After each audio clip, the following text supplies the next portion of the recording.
Sana bugungi kunda ikkinchi kattorimiz ham o'rnashtirdik. Farg'ona viloyati Quva tumaniga.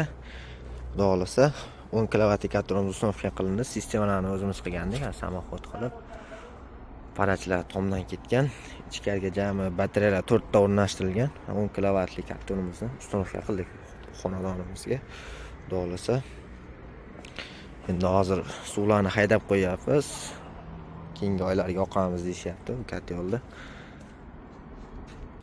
Mana shu ichkariga panel batareyalari qo'yilgan. Mana bitta panel, mana bu yerda yana bitta panel batareya qo'yilgan. Ichkariga mana bitta panel qo'yilgan. Banyasiga ham bitta alyuminiy radiatordan uстановка qilingan. Bo'lsa, chiroyli qilib uстановкаlar qilib berganmiz. Hali bitmagan xonadonimiz bu yer. Obratkalar mana pastdan ketgan, steshkan tayyor qolib ketadi. Bo'lsa, kimga shunday xizmatlar kerak bo'lsa, bemalol murojaat qilasizlar, do'stlar.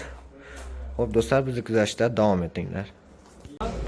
Assalomu alaykum kanalimiz a'zolari. Mana bugun 18-oktyabr sanasida 150 kilovatli kattorimizni Farg'ona viloyati Rishton tumani Sharg'mi jo'natyapmiz. Как положено bo'lgan. Bitta bo'lsa kattorimizni jo'natish jarayonidamiz hozir. Do'stlar, mana qo'polari ichidan 3 tadan suvli bo'lgan. Zakazga tayyorlangan. Hozir chiqib ketyapti Chopra akamiz. Bo'lsa, 4 partiya nomerda. Buni yukladik.